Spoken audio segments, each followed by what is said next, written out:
Baiklah, kita sambung kembali. Kita terus ke 1.2.2 Identify Source of Security Threat. Jadi di sini saya nak tekan sekali lagi,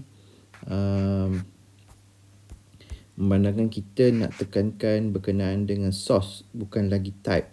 So kita nak tekan berkenaan dengan source of security threats. Jadi di sini jangan keliru dengan type of security threats. So ini ada dua perbezaan. Baik, so kita nak tengok apa itu source security threat. So dalam security threats, sumber yang datang yang menyerang mangsa ada 4, dikelaskan kepada 4. Yang pertama unstructured, yang kedua structured, yang ketiga external, dan yang keempat internal. Baik, apa yang dikatakan unstructured beza dengan structured? So yang pertama sekali, beza antara unstructured dengan structured ni saya ringkaskan daripada penerangannya selepas pada ini. Yang pertama sekali, dia punya perbezaan adalah pengalaman. Okey. Satu ada pengalaman, yang dua tak ada pengalaman. Yang mana structured tidak ada. Okey. Unstructured tidak ada pengalaman, structured ada pengalaman. Jadi di situ membezakan bagaimana serangan itu boleh berlaku daripada orang yang ada pengalaman dan daripada orang yang tidak ada pengalaman. Yang kedua, perancangan.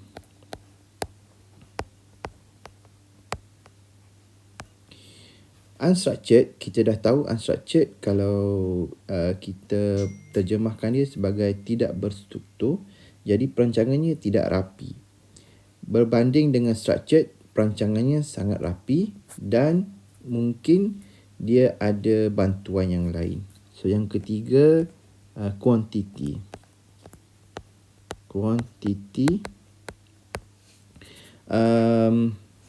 Unstructured, dia mungkin individu ataupun kumpulan yang kecil, tapi structured dia mungkin individu tapi kumpulannya agak kuat dan besar.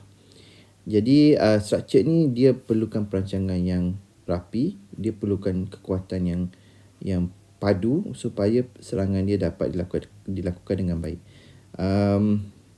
Walaupun kalau dia individu sekalipun, tetapi perancangan yang rapi. Okey, itu antara perbezaan unstructured dengan structured. Walau bagaimanapun, kita ada dua lagi, internal dan external. Internal dan external ni adalah bezanya serangan daripada luar dan serangan daripada dalam.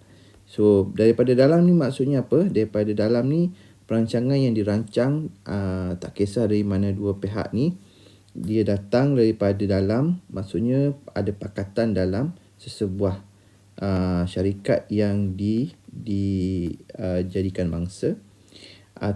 Manakala eksternal, perancangannya daripada luar, maksudnya serangan diatur daripada luar. Cara nak masuk daripada luar secara fizikal ataupun secara network. Okey, itu maksud dia. So secara mudah nak faham. Okay, kita tengok penerangan dia. Okey. So yang ni saya ingat kamu boleh baca dengan baik. Semua saya nak ringkaskan.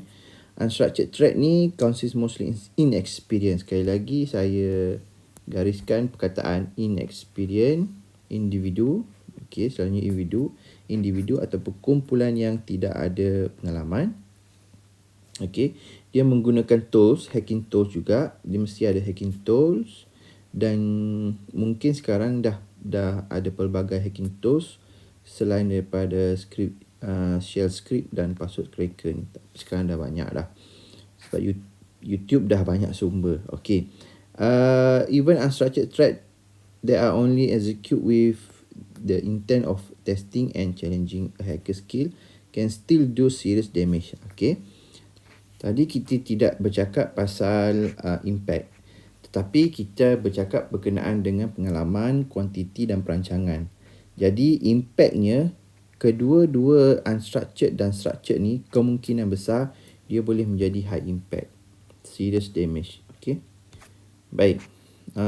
Sebagai contoh, kalau sebagai contoh ni dia bagi kemungkinan bank tu dah kena hack dekat website dia.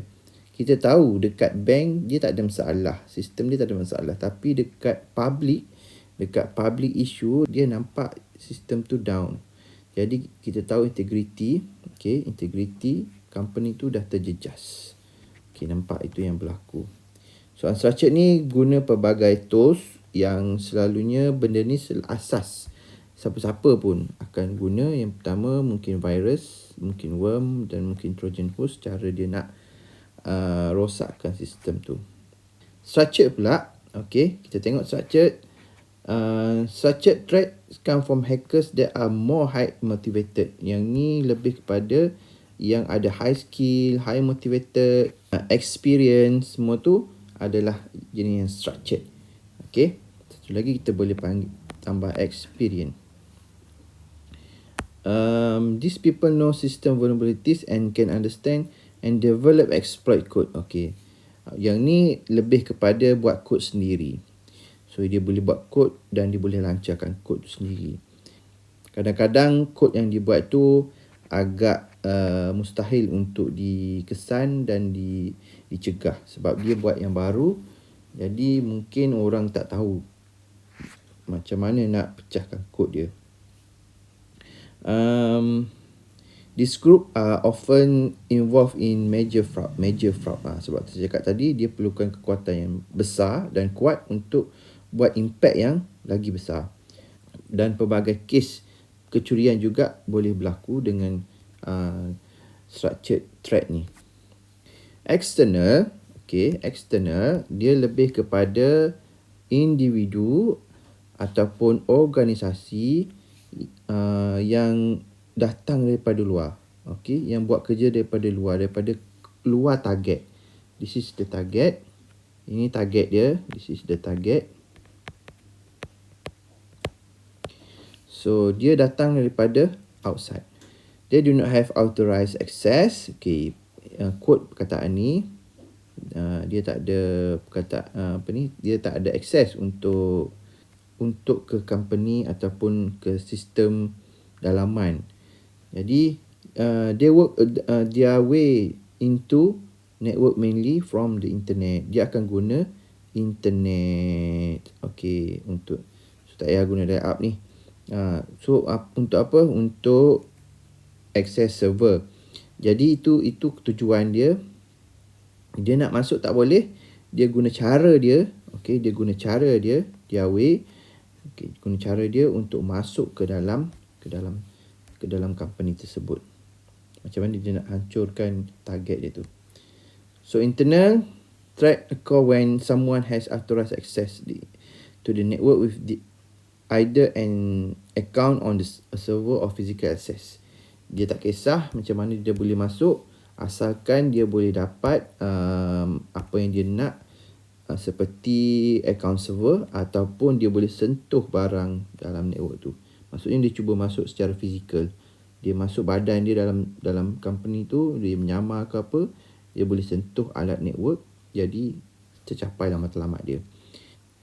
Cerita dia dekat sini lebih kepada dia kata this granted employee opportunist employee and happy employee. Jadi kalau ada syarikat tu ada pekerja yang ada masalah, yang ada terlalu tinggi keinginan dia, terlalu kurang kasih sayang dalam company, mungkin dah kena buang tapi masih lagi boleh akses. Kadang-kadang tak boleh akses, cumanya dia buat